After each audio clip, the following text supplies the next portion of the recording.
Tonight, the controversial Buffalo school zone speed cameras, a story we have been following closely now for the past several weeks. Some lawmakers say the program should be put on pause, but the mayor says that will not happen. Tonight, for the first time, we are sitting down with city officials to ask why. 7 Eyewitness News reporter Madison Carter here's how the parking commissioner views its rollout and the changes that came in response to some of your top complaints. We do hear the public when they do speak, and if we think that it makes sense to add things to make it easier, that's what we are trying to do. Buffalo Parking Commissioner Kevin Helfer has heard the complaints and a lot of them, but he says the city has made many adjustments in response, starting with signage.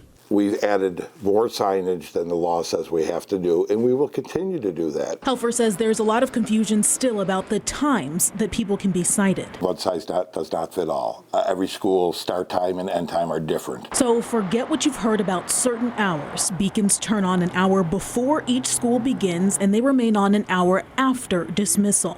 But a new change, the lights will stay on for the duration of the school day, even though the cameras can only legally sight during certain times. We'll have the beacons on all day long so that people know they're in a school zone. Where students are in the building. When students are in the building. Another change has been to extend the violation notice times so people have time to react. The time that they're going to get their citation or their first notice letter or their second notice letter or their hearing notice. We've pushed those times out knowing that the mail is going to take a lot longer to get there. But Helfer shared with us some internal guidelines because he says he doesn't want people to overreact. We are not suspending anybody's registration, period.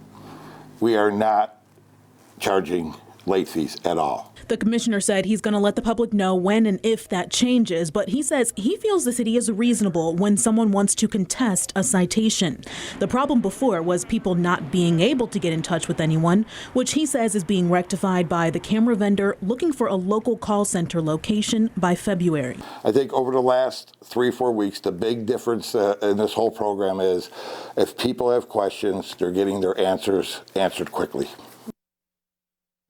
Honestly, a lot of updates there we were able to share with you, but towards the end of the interview, we asked the commissioner the question a lot of you have been asking: why now? So many changes in 2020, financial strain on Buffalonians. He said it's about safety. He also brought up a point that I don't think anybody argues. Insurance companies constantly rating Buffalonians as some of the worst drivers, and he says this program is about shifting the culture of driving in Buffalo. He says we have to train our drivers. That can't be done if we continue to pause the program and let up. But he says, as you heard there, they're really working out a lot of these kinks. You can have more information. There's a lot on our website for you now. In the newsroom, Madison Carter, 7 Eyewitness News.